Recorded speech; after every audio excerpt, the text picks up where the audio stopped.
Historia de la pedagogía. Sección 111. Cuarta parte. La época contemporánea. 9. El positivismo social. 53. Caracteres del positivismo. 54. Comte. La filosofía positiva. 55. Comte. La doctrina de la ciencia. Esta es una obra de los maestros Abagnano y Bisalberti. 9. El positivismo social. 53. Caracteres del positivismo. El positivismo es el romanticismo de la ciencia. La tendencia del romanticismo a considerar la realidad finita, natural y espiritual como la revelación o realización progresiva de un principio infinito.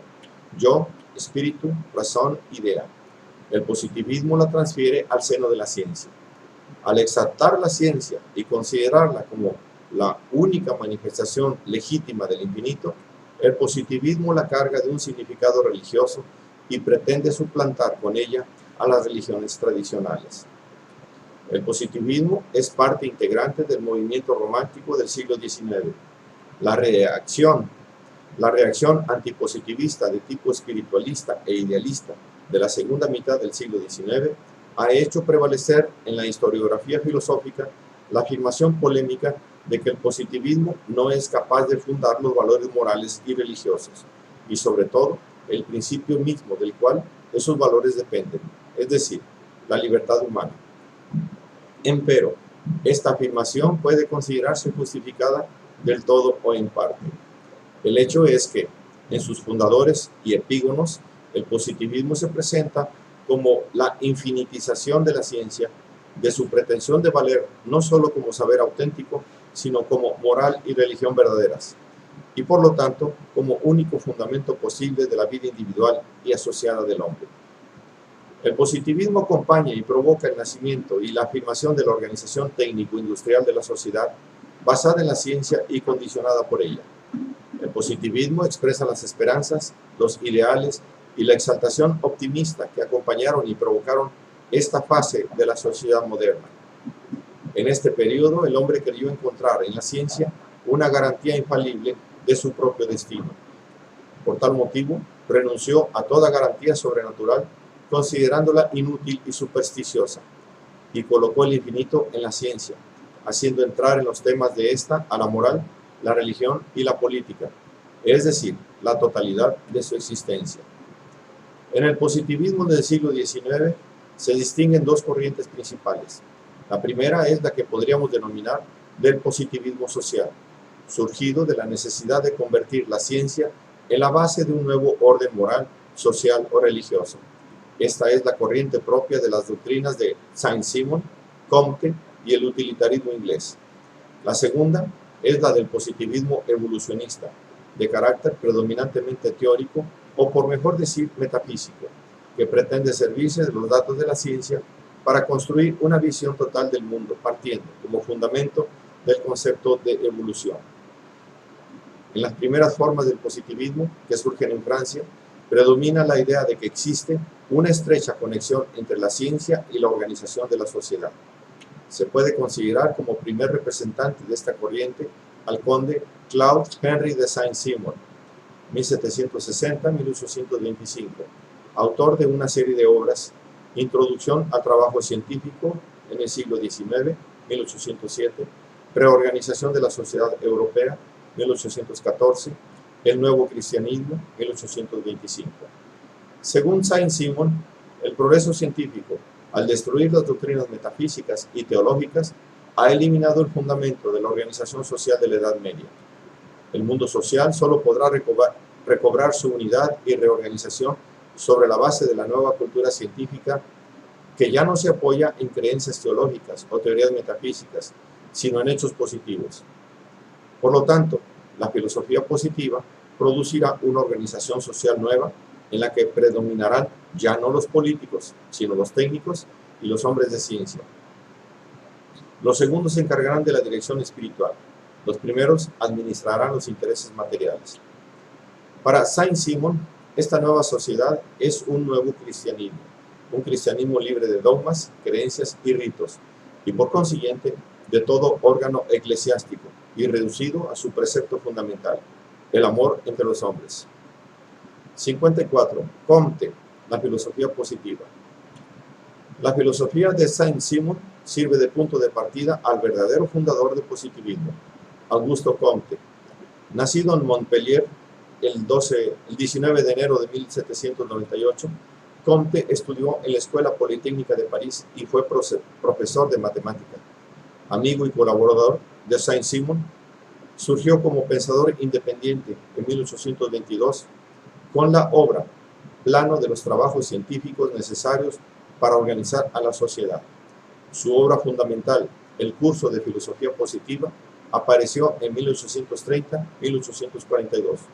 Su amor por Clotilde de Vaux y, más tarde, la muerte de esta mujer, con la cual convivió varios años en perfecta armonía, acentuaron las tendencias místicas de su espíritu que se expresan en la obra Sistema de Política Positiva o Tratado de Sociología que instituye la religión de la humanidad, 1851-1854. Esta obra, al igual que las que la siguieron, pretende fundar una religión de la humanidad que habría de completar y llevar a su término la revolución occidental, esto es, el desarrollo positivo de la civilización de Occidente. Comte preparó un catecismo de esta religión, Catecismo Positivista, 1852, de la que se consideró el pontífice máximo. Falleció en París el 5 de septiembre de 1857. Para Comte, su descubrimiento fundamental y el verdadero punto de partida de su filosofía es la ley de los tres estados, según la cual todas las ramas del conocimiento humano pasan por tres estados diferentes: el estado teológico o ficticio, el estado metafísico o abstracto y el estado científico o positivo. Estos tres estados representan tres métodos diversos de realizar la indagación humana y tres sistemas de concepciones generales. En el estado teológico se indaga la naturaleza íntima de los seres y de las causas finales, y se explican los hechos por la intervención directa y continua de agentes sobrenaturales, es decir, de un número más o menos grande de divinidades. También la autoridad política tiene su origen en la divinidad, de modo que a este estado le corresponde como forma de gobierno la monarquía. En el estado metafísico, la divinidad es sustituida por fuerzas abstractas, concebidas como capaces de generar los fenómenos observados, los cuales, por consiguiente, se explican asignando a cada uno de ellos la fuerza correspondiente, una fuerza química, vital, etc. Este estado surge de la disolución del precedente, pero no crea ningún tipo nuevo de organización social. Es la época del individualismo y del egoísmo, que según Comte se expresan en política mediante el principio de la soberanía popular. En el tercer estado, el positivo, el espíritu humano renuncia a buscar el origen y el destino del universo y las causas íntimas de los fenómenos y se limita a descubrir las leyes de los fenómenos mismos, es decir, de sus relaciones invariables de sucesión y semejanza. Por consiguiente, la ciencia positiva se limita a observar los hechos y a formular leyes, o sea, relaciones constantes entre los hechos mismos. Para Comte, el ejemplo más admirable de explicación positivista es la teoría de la gravitación de Newton, gracias a la cual ha sido posible abordar la inmensa variedad de los hechos astronómicos como un hecho solo y unificar todos los fenómenos físicos.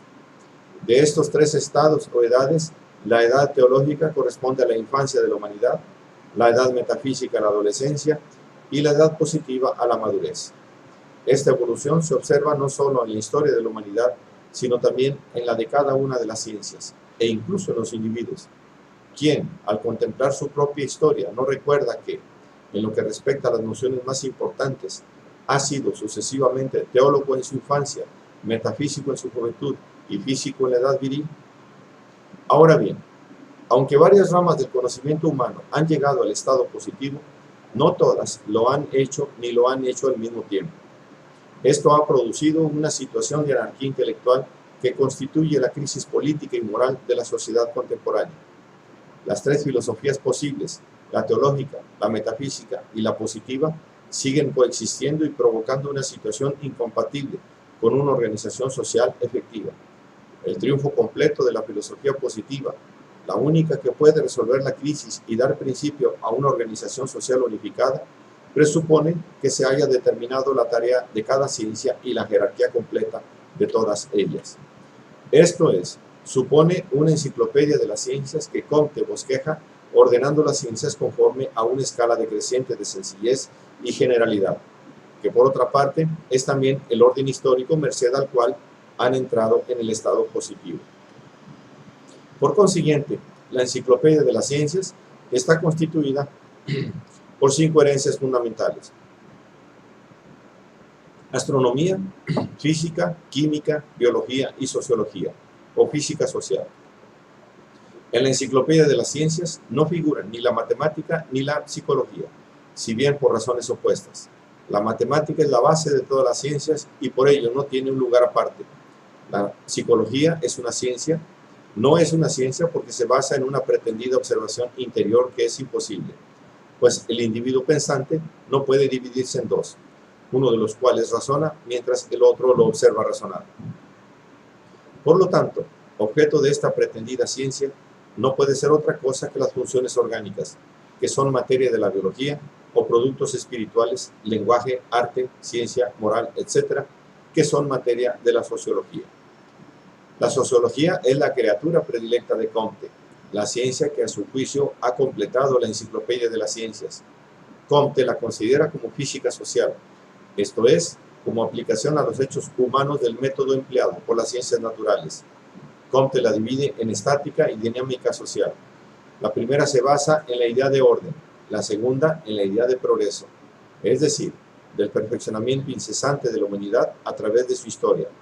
Este perfeccionamiento lo concibe Comte de la misma manera que Hegel, es decir, como racionalmente necesario.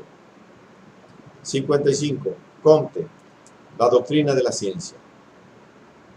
La doctrina de la ciencia es la parte de la obra comtiana que ha tenido la mayor resonancia en la filosofía y la mayor eficacia, por lo que hace al desarrollo mismo de la ciencia.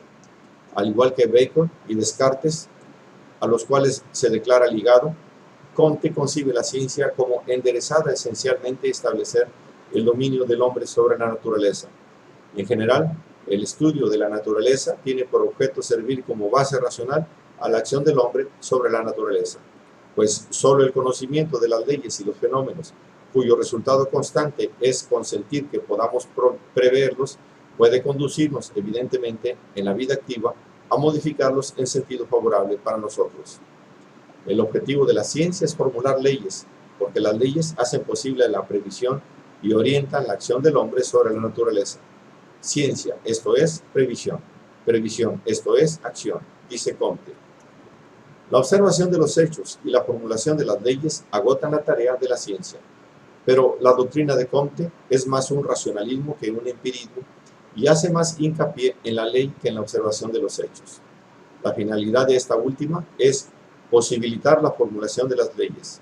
Las leyes permiten la previsión porque, una vez comprobada la condición que provoca la verificación de un hecho determinado, se puede prever la verificación del hecho mismo, y la previsión le permite al hombre servirse de los hechos, aprovecharlos y ampliar su poderío sobre ellos. Tal debe ser el fin de la ciencia positiva, que es positiva en todos los sentidos posibles de la palabra, en cuanto le concierne la realidad, es decir, los hechos, y, por consiguiente, lo que se sustrae a la duda y es en sí indudable, en cuanto que es útil a la vida individual y social del hombre, y por lo mismo se halla en condiciones de organizar esta vida y sacarla de la condición negativa de desorden en que la precipitó el estado precedente. La obra comtiana está dirigida explícitamente a favorecer el advenimiento de una sociedad nueva que Comte llamó sociocracia, análoga y correspondiente a la teocracia fundada en la teología. Comte hubiera querido ser la cabeza espiritual de un régimen positivo tan absolutista como el régimen teológico que pretendía sustituir. El nuevo régimen, al igual que la teocracia, hubiera debido revestir un carácter religioso, pero de una religiosidad basada en la ciencia. El concepto fundamental de esta religión es el de la humanidad, que debía ocupar el lugar del concepto de Dios. La humanidad es el gran ser, es decir, el conjunto de los seres pasados, futuros y presentes que concurren libremente a perfeccionar el orden universal. En otras palabras, el gran ser es la humanidad en su historia, en su progreso incesante, en su tradición ininterrumpida, en la cual se acumulan todas las conquistas humanas. Es la tradición divinizada. No obstante la diversidad del lenguaje, se manifiesta aquí con toda evidencia la analogía del positivismo de Comte con el idealismo romántico, que también divinizaba la historia como la manifestación o realización progresiva de la razón absoluta. Comte pretendió incluso crear un culto del gran ser, en el que los filósofos positivistas serían los sacerdotes y los grandes hombres de la historia los santos. En sus últimos escritos llegó a imaginar una trinidad mística: el gran ser, o sea, la humanidad; el gran fetiche, es decir, la tierra; y el gran medio, esto es, el espacio. Pero muchos de sus mismos discípulos se negaron a seguirlo en semejante terreno. En el terreno de la moral, Comte fue sostenedor del altruismo. La máxima fundamental de la moral positiva es vivir para los demás. Esta máxima no es contraria a los instintos del hombre, porque éste, junto a los instintos egoístas, posee instintos simpáticos, que una educación positivista puede desarrollar gradualmente hasta hacer que predominen sobre los otros.